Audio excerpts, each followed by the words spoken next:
What's up people, Woody here, back with another Gwent video, and today we finally have another deck video for you people. I have another deck video for you guys. Now this deck it's pretty damn cool. It's a Gerni deck. Now before we go into it, I apologise, you can probably tell now from my voice, I've got this kind of coldy, fluey, buggy malarkey. Lucky you guys can't catch it where you are, but my voice kind of quavers or goes up or deep or whatever during, or I sniff, then that's why. So I'll just get it out there now and apologise for that. So but Gerni, this deck is actually the deck that finished my push from rank 1 to Pro Ladder. You can see up here now, we're now rank 0, rank on Pro Ladder. And this is a deck that really helped that push. This is a quite simple point slam, out there, in your face. Eat as many points as you can to your opponent deck. This is a 2-0 deck. Even if you don't 2-0, you're still... I mean, I don't think there wasn't a time on the stream the other day where I played around 15 games this deck. I don't think there was a game where I didn't push round 2 with this deck. It's crazy good at pushing. But yeah, so what I do is we'll go through the deck. I'll then talk about some, I'll say basic combos, because it's a monster point slam deck, so it's not too complex in combos, but cards you want to be finding round 1 anyway. And then we'll talk about potential changes you guys could put in if you wanted, and then we'll jump into some gameplay. So the deck, Gerni is leader. She doesn't get many provisions. I'm not surprised because she's beastly. So yeah, only 11 provisions, but with that we're getting Old Spear Tip Asleep, Prototh Leader, Garter Riviere, Katakan, Osriel, Brewess, or the Crones, Pugo, who's a new addition to this deck since obviously Novigrad update. An unbelievable addition to this deck, literally made for Gerni. 2 Griffins, 1 Paras, obviously 1 Parasite. 2 Cyclops, only 1 Ghoul, and I'll explain that in a minute. 2 Wyrons, 2 Wild Hunt Riders, 2 Neckers, 2 Foglets, 2 Kiki More Warriors. Again, new cards that came with the expansion of Novigrad. So, the deck, guys, like I said, it is pure point slam. It is, you're getting as many points on the board as you can, and we run a few Thrive cards to help with that, okay? Now, Necker Warriors are your Thrive cards. You have, obviously, Wyrons as your Thrive card, and never forget, because trust me, I have on the odd occasion, Katakan is a Thrive card. So the idea is you want to be getting a big unit out early doors to keep your domination, because your cards like Wild Hunt Rider, if you don't get them out, they can get very clunky. And then also Prototh Leader, if you push long and around and you can't get the extra free drain of Prototh Leader, then that can potentially not only be the 3 points lost, but late in a round, that can be worth an additional 3 points. If you have 1 River on the board, 1 Necker on the board, and Katakan on the board, that could be worth 6 points not getting that drain, because it means you're not boosting the 7, means you're not getting the Thrive off that ability as well. So that can be huge. So, like I said, the game plan is simple, guys. You throw big units out. A nice opening play that I like to go with is you use Gerni's ability to put a fruit on the board, and then you play Pugo, literally turn 1, round 1, bang, Pugo's out, 10 cost on the board, bang. If they want to commit tool removal, they want to commit a Geralt, it's fine. Like, it's absolutely fine. All it means is they've set us up for an Osriel, and it also means that they've got rid of their tool removal, because we have Spear Tip, this is subject to tool removal, potential boost off one of the Crones, subject to tool removal. If Katakan gets high enough, subject to tool removal. Ghoul, subject to tool removal. Griffin, subject to tool removal. Osriel, subject to tool removal. So playing a Pugo round 1 and having it removed just means you've potentially got an Osriel in the bank. So I wouldn't worry too much about that. It can bait out a tool removal, and it can also really throw opponents off, being like, whoa, they got a 10 point on the card. They got a 10-point card on the board, bang, straight off the bat, round 1. So yeah, I mean, other than that, it's not that complex. The order of play, I would go something like, if you have the right hand, Fruit into Pugo. And I'd probably go Fruit next turn. If you have a Griffin, I'll put a Griffin out, and that way you know you've set up a Ghoul and a Osriel if you draw into them later on. And then I'll probably start going to Fruit into Wyvern, and then I'd play a Necker Warrior afterwards. And then all of a sudden you've got 1 tick in, you've got 2 tick in, you've got the Fruit tick in, and then I can start throwing out other things, okay? One little tip before we jump into potential changes is, remember, Wild Hunt Riders have Dominance, and Dominance doesn't count that card. So if you play Wild Hunt Rider as a base card on its own, so let's say you lose round 1, they drive past round 2, you throw Wild Hunt Rider out, it will not bring the other card out. If you put a fruit on the board, however, because they have no units on their side, the 1-cost fruit still gets dominance because they don't have any units. Meaning you can play a fruit and then get Wild Hunt Rider out. Try to get these... These can be clunky because you want to be building tempo round 1. The idea is you want to be winning round 1. So playing your Pugo, playing into... I mean, an opening play... Not bad opening play is even fruit into Brewis because there's not much else you want to consume. The only time that consume can be very good to keep onto is if you're playing crap control or Skellige in general, and you can consume some Bloodthirst, and then that way you can. It's a way of countering against Bloodthirst, a way of countering against their play. But yeah, that's kind of a deck. Changes you guys could make. I mean, I've seen some people run professional. I would recommend against that. You don't have any way of setting up professional. Just Geralt of Rivia is an easy. Drop it down, clear the unit. There's no setup. You haven't got to worry about, oh, it's sat at a 13, not a 12, or any malarkey like that. You could potentially, if you want to, run 2 Ghouls and 1 Cyclops. The reason I don't do that is, one, we don't run much removal. We have Parasite as removal, and we have we have Whisperous as removal. These kinds kind of chip damage. They don't really do tons of removal. So having the ability... And I've generally won games when I've been able to play Spear Tip to then throw Spear Tip at a Savile Blood Priest from Skellige to remove a 9-cost Savile Blood Priest to then set up for an Osriel. So having that Cyclops is pretty big. And running 2 Griffins. Griffins are only our real Ghoul target. And running... If you don't find 2 Griffins, Ghouls are useless. Ghouls come out at a 5, and I'd rather play other cards, to be honest. So that's my preference on it. Kickable Warriors can be booted if you want. I normally mulligan these straight away. They're in there because I need 4-cost cards. Playing Nilfgaard, I'd play this first sometimes because it baits out Lock. And then if it baits out a Lock, it comes out at 3 power. You can throw it at something. I've had times when this card has won me the game. It's just gone off and off and off and off and kept going. It's been very good. It's also a good target if you want to get Brewis out and eat something to get dominance. Kick more Warriors is a good thing for that. But anyway, that's the deck. That's changes I'd make. That's kind of, like I said, point slam, bang. There's a reason, as I said, as people might know, I name decks after 80s movies quotes. And this one goes after one of the best 80s movies characters, Ivan Drago from Rocky IV. And this is Piece of Iron when he refers to Rocky as, he is not human, he's like a piece of iron. How good was that Russian accent? Potentially racist. But anyway, let's jump into some gameplay. Okay, peeps, so we have a game. As people may know from here, if you're new to this channel, then we don't cherry pick games. We play 2 games. We lose both games, tough. We win both games, great. Like, that's it. We play both games out. Just simple as that.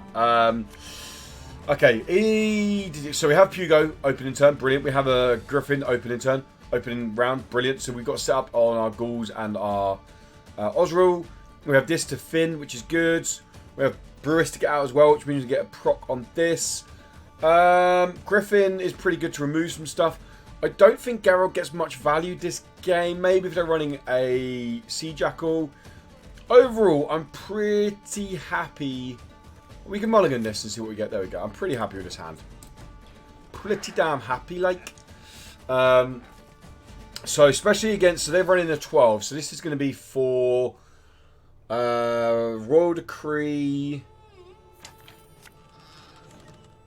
Portal potentially. The issue we run into here is if we come up against, if this is a cut-up deck, then we can really struggle against a cut-up deck because we have a couple of ways of removing a few of them. But other than that, the only way we get there is by outpowering them. If we can get them down to just 2 cut-ups left round 3, I mean, what we do is we aim to win round 1 and we push round 2. It's as simple as that. So we're going to throw this out. We're actually going to kick off with Pugo because he can damage random enemies. So we can control where this eats. We can control where this eats. Pugo just goes out for 10. They want to remove it, then they remove it. It's fine. They set us up for units later on. So now...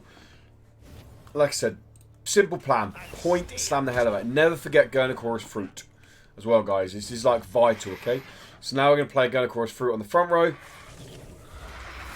And we're going to play Griffin. And bang, we're up to it. So we're on red as well. We're putting super tempo on the board. I mean,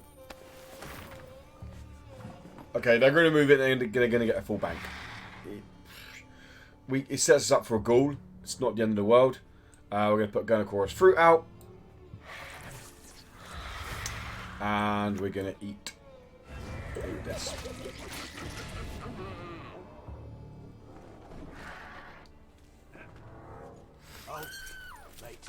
Here we go. Here comes the fun. Ping, ping, ping, ping, ping, ping. Oh, no, not going to remove it. Ping, ping. There we go. Perfect. Brilliant. Now we're going to play this and just remove it.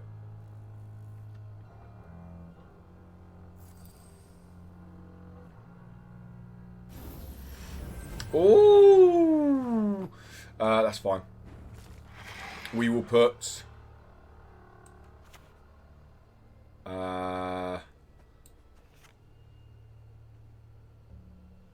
actually, do you know what we're going to do? We're going to play Cyclops here. Oh, no. We're going to play a fruit first.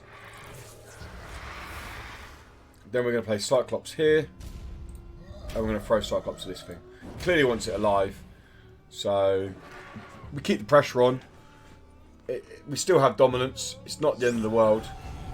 I mean, again, it's annoying, but it's...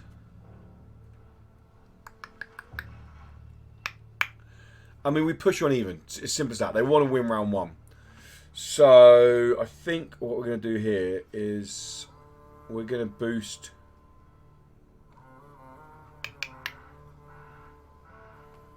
Do we play Whisperous now? The thing is with Whisperous, there's other stuff we want to remove. So, I think what we go with here is we just go for the parasite damage back here. Do we? No, we don't.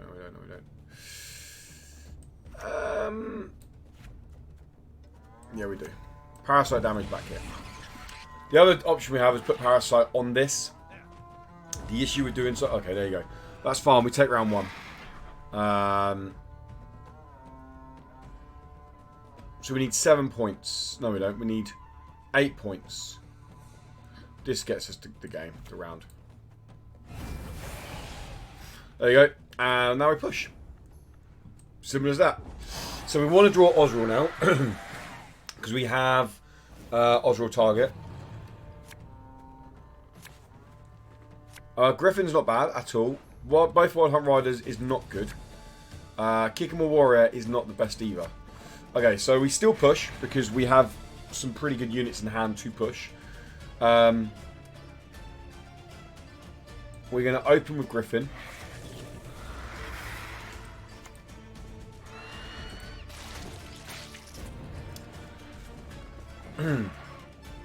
And then we're going to try and get Wild Hunt Riders out as well, if we can. See what they do here. But like I said, there's never a time you don't push with this deck. Even if you only have like... So this is worth 8. These could be worth value. We need to get, ideally, these out before we start popping this out. I don't think Geralt gets value here. We're probably not going to win the round. With a, we're not going to 2-0 this guy anyway. But chances are we are going to disrupt their hand. We're going to force them to play cards they probably don't want to play. I mean, they can destroy it. They can't. They haven't got the bank to fully get it going. So we now play this, and we get Wild Hunt Riders out.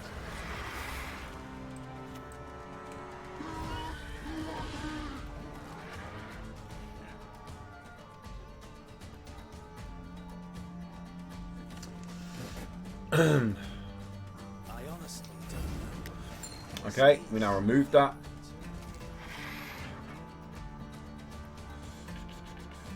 It has 2 bank, so he's going to destroy this next full bank clear. Yeah, so we remove it now. It's annoying because we lose some procs on some of the... So these don't get the thrive on them, but we're still putting insane pressure on them. Even though they removed this, we're still ahead. because they don't have the bank to remove it and boost. That's a 5 cost tribute, I believe, with Grayson to do that.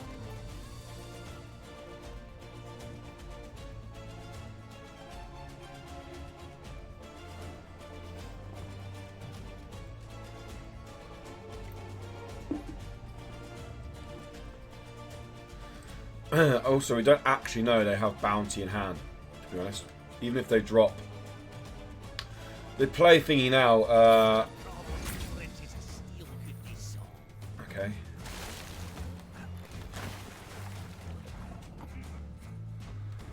Okay, so we start asking the question, how far do we go? Because if they clear this now, we're still on 10, they need 4 points. So we can still afford to be throwing some of these out. We can still afford to be getting these out and pushing them in. We're probably going to wait and hold Gould for next round because it's a guaranteed tool unit.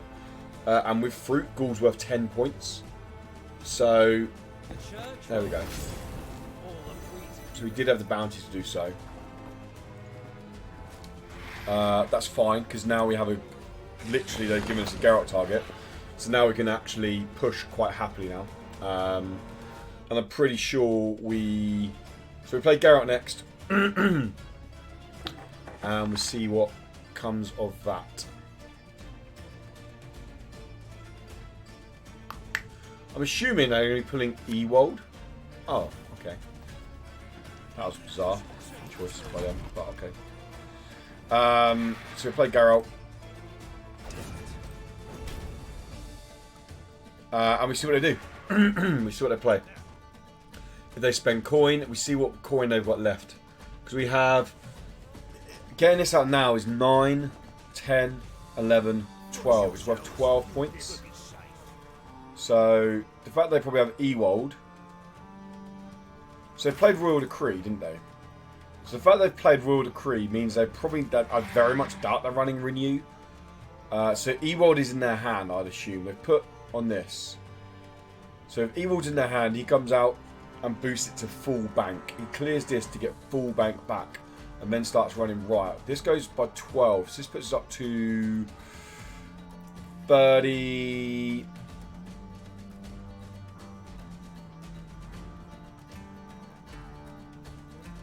Yeah, do you know what? I think we're going to pass. This puts us on 34. The Ewald nonsense and another ping off this next turn can mean he could clear a lot of points. So we pass. He still has to play a card. So he still has to throw a card out. He still has to get 5 points. More than that. So he had to throw Ewald out anyway. So he hasn't got Ewald next turn.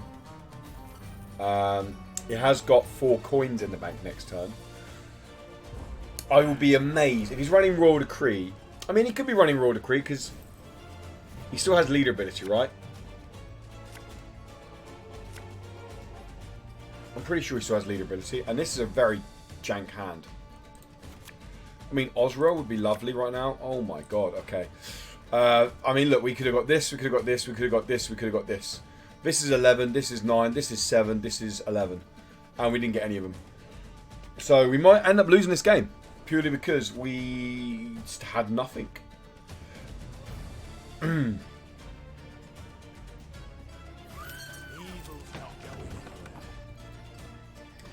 Alright, so we're going to ping this. And we're going to play this.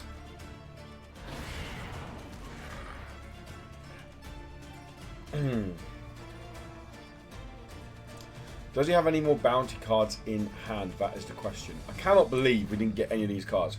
You can see why we're so good in the short round. Like, okay, Muzzle is kind of irritating, I'm not going to lie.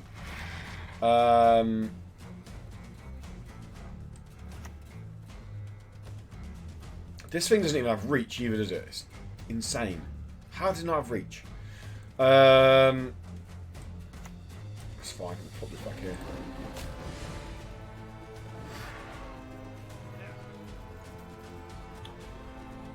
Does he have a way of setting up bounty? Yes, he does. He does have a way of setting up bounty. He doesn't have anything else to spend his money on. I think he does, you know. I think he has more lease in hand. Which is fine, because this comes out, puts us on 8. Molise, oh, he still has leader ability though, so I think we actually probably lose this game. I think this is more lease. He can give some bleeding as well. 1 turn. He has leader ability. I don't think we win this game, to be honest. It's very irritating because we have so many good cards left in hand. God. Yeah, Morleys will clear this off the board. I say that.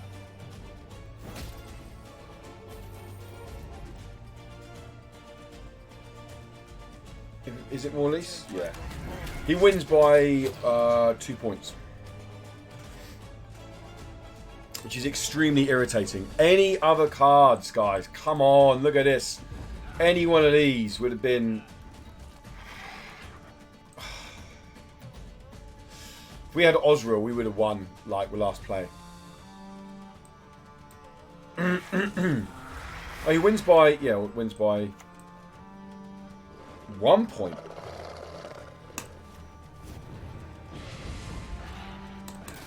One point. That is very irritating. Yeah, okay. I mean, we played, so you hopefully get the idea of how you're meant to play the deck. The deck is basically designed to push round 2. Let's go into our next one. Let's go into our next match. Let's see what we've got. Efni. Efni can be tricky, I'm not going to lie. If it's Gigni, we can be a little bit screwed. But then Efni, I mean, same as any other time, as I said at the beginning. Just push, push, push, push. We're on red, which makes this a lot nicer. We're going to kick you.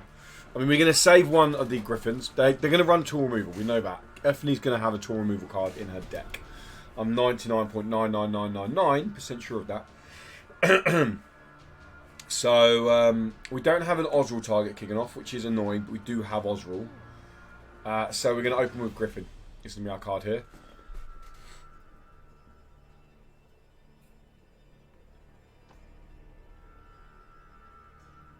When they choose to play a card anyway.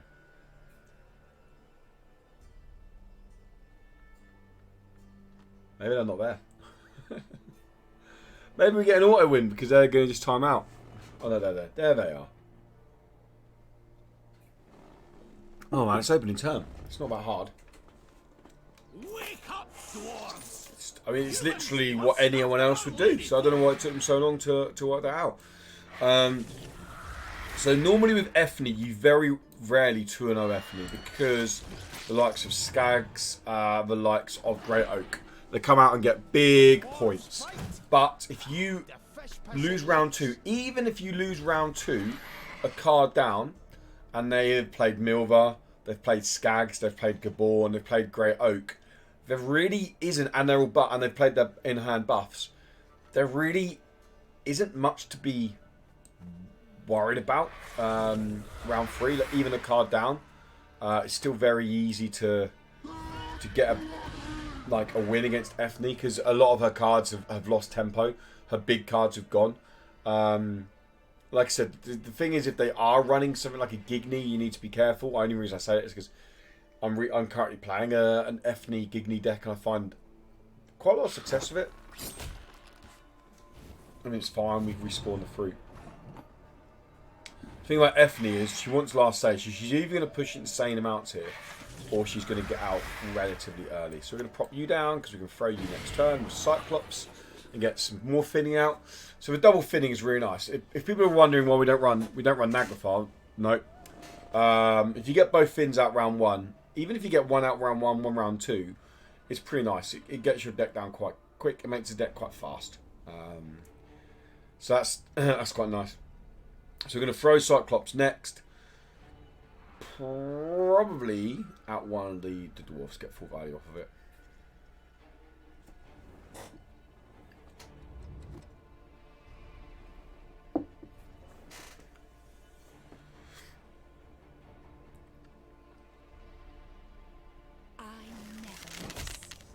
Okay, that's fair enough. I mean, we still throw Cyclops. We still throw this. It makes no difference. We're still pushing on even. I mean, they play another. Maybe they played 5 and pass, but I don't. Unless they're willing to commit a big few cards, I still don't think we'd lose. We don't see value on it. So the thing with Geralt against Ethne is Geralt's only targets are Skags if buffed high enough. Gabor can be a target because we want to push further now. So basically, he ticks. We want them to play another dwarf. Yeah. Don't know if they will though. That's the thing. Let's throw you out and hit. Do we hit you? No. Just in case they play another agitator or something like that, he'll buff, and then we can remove him with Geralt. I doubt they will play an agitator because it won't keep him get in front, so that'd be a bad play. They could push for like a Skags at 5. They passed. I mean, that's fine. Even having him on the board is fine because we push a long round. Maybe he ends up being a Geralt target. I mean, this is looking good because if this is tool removal for them, he sets up for our Osrel. Ghoul would be nice now if we could find Ghoul. So we're going to mulligan away Cyclops and Warrior. There we go, Ghoul. The reason we kept Geralt is 1, they only need to play 3 dwarfs to this buff. So he only needs to play an agitator, Skegs, and maybe Cleaver's Muscle. Or because we're on even, we might also get a say with Oak. So Oak might even come out as well.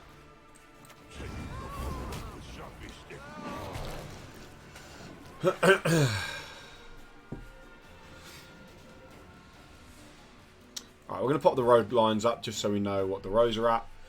It's going to be very hard to try and stay underneath 20 per row if it is Gigny, but so this will be Skegs. Skegs will be now a lot higher now. He'll be doing that to get dominance, I'm pretty sure. Which is fine. I'll play Griffin now, front row.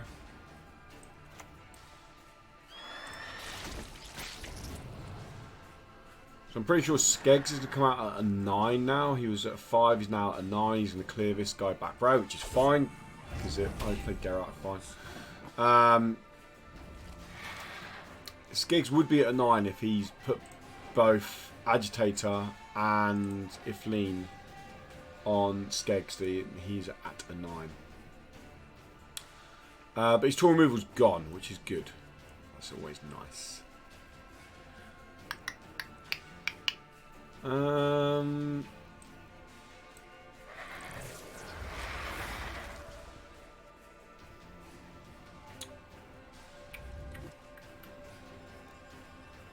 Yeah. So I think we're safe to say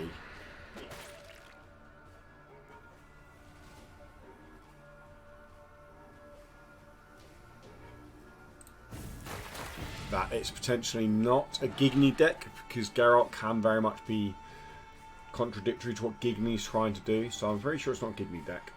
It could be a Skiroo deck, which is fine. If it's a Skiroo deck, we're laughing at that because we have big tool units.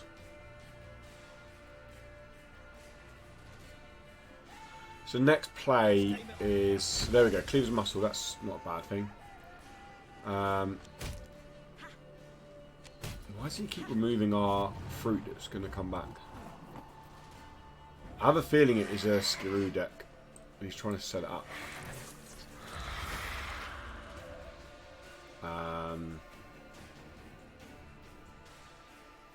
You should play this hero. He's only got 1 ping.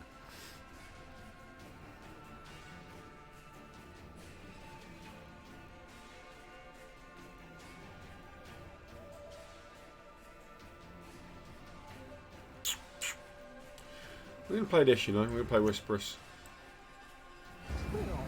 And we're going to damage. We're going to just clear Ifni off the board. Yeah.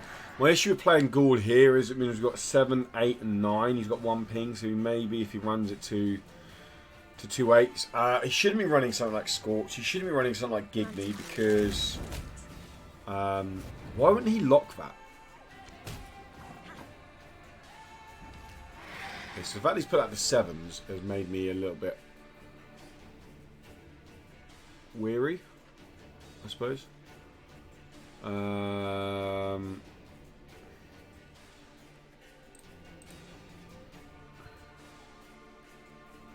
Or is he just pinged to take the lead? I'm guessing he's just pinged to take the lead.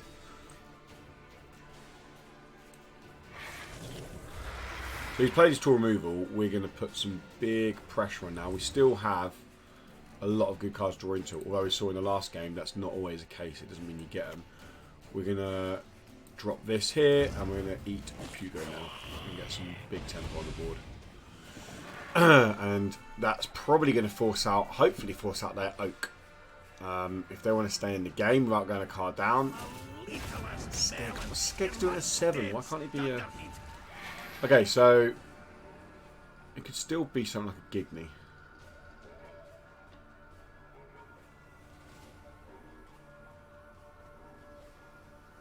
We just basically want Oak to come out. That's all we want. Oak comes out, then we can remove it. Peace with humans? Abide us.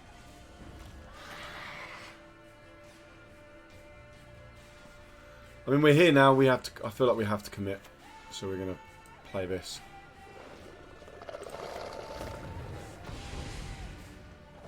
It was a good play then. So now we just pass. I mean, yeah, we just have to pass because we go a card up. If it's Oak, he wins even with this, throwing this out. So that's just a wasted play. I play this, there's nothing to hit on it.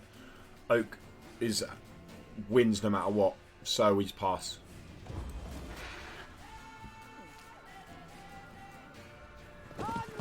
That's Dragoon! So we win. There you go. There you go. That's the power of Gerni. Yeah, super strong in the last few games. It's annoying.